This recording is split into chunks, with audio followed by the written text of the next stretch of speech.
করেছিলাম তখনকার সম্মান আর এখনকার সম্মান তো একই আছে।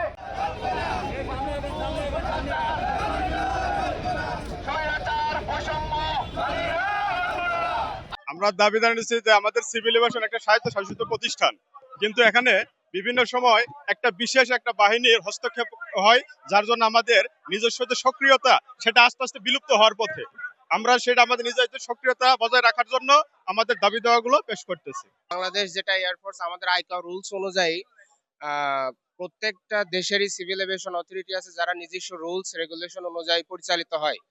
কিন্তু আমাদের দেশে বাংলাদেশে দেখা যাচ্ছে যে আমাদের এই প্রতিষ্ঠানটা একটা নির্দিষ্ট বাহিনী দ্বারা পরিচালিত হচ্ছে এবং এর আওতায় কুক্ষিগত অবস্থায় আছে। এখানে আমরা যারা সাধারণ কর্মকর্তা কর্মচারী আছি স্বাধীনভাবে আমাদের ডিউটি ঠিকঠাক করতে পারছে না এবং বিভিন্ন সমস্যার শিকার হচ্ছে। আমরা বেসামরিক বিমান চলাচল কর্তৃপক্ষের স্টাফ না, সিভিল এভিয়েশন যে স্টাফ না, আমরা নির্যাতন নিপীড়নের ভিতর দিয়ে যাচ্ছি। আমরা একবার ফালাইলেও আমাদের দোষ, না ফালাইলেও দোষ, সবকিছুতে আমরা বিমান বাহিনীর এয়ারফোর্সের আমরা নির্যাতনের শিকার হচ্ছি। এই নির্যাতনের কারণে আমরা যে তারা এখন আবার নতুন করে আবার ফোর্স তৈরি করতেছে, 70% তারা দাবি করছে আমাদের কোনো অস্তিত্ব নাই। সিভিল এভিয়েশন বেসামরিক বিমান চলাচল কর্তৃপক্ষ বেবিচকের স্টাফদের কোনো অস্তিত্ব নাই।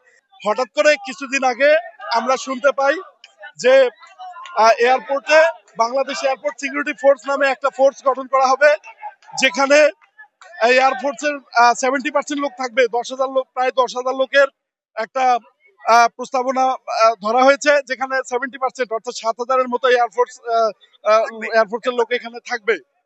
যেটা আমরা আমাদের সিভিল এভিয়েশনের পক্ষ থেকে অপোজ করছি, কারণ এয়ারপোর্ট একটা সিভিল জায়গা, এটা বেসামরিক বিমান চলাচল কর্তৃপক্ষ, এটা কোনো সামরিক এলাকা না। এখানে আমরা ফোর্সের বিরুদ্ধে না, আমরা আমাদের চাই বাংলাদেশ এয়ারপোর্ট সিকিউরিটি ফোর্স অবশ্যই গঠিত হবে, কিন্তু সেটা বেবিচকের নিয়োগের মাধ্যমে। বাংলাদেশ বেসামরিক বিমান চলাচল কর্তৃপক্ষের এভিয়েশন সিকিউরিটি বা অ্যাবসেক বিভাগকে অকার্যকর করার ষড়যন্ত্র বন্ধ করতে হবে। বেবিচকের অর্গানোগ্রাম পূর্ণাঙ্গভাবে বাস্তবায়ন করতে হবে, যাতে প্রতিষ্ঠানটির কাঠামোগত শক্তিশালী নিশ্চিত হয়। বেবিচকের অধীনে বাংলাদেশ এয়ারপোর্ট সিকিউরিটি ফোর্স গঠনের সকল কার্যক্রম অবিলম্বে বন্ধ করতে হবে। 2016 সালে চালুকৃত E92 সিভিল পাওয়ারের আওতায় জনবল মোতায়েন কার্যক্রম থেকে দ্রুত বেরিয়ে আসার জন্য একটা সুস্পষ্ট তারিখ ঘোষণা করতে হবে।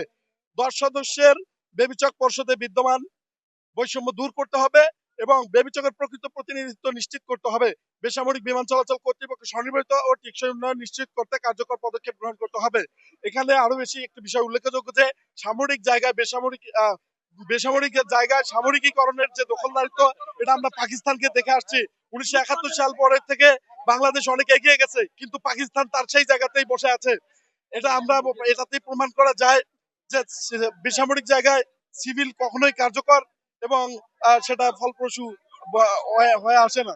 আমরা জানতে চাই আইকো কিংবা আমাদের যে বাংলাদেশের সংবিধান, সেই সংবিধানে কি কখনো সিভিলিয়ান ঢুকা রেখে ডিফেন্স দিয়ে কাজ করাবে?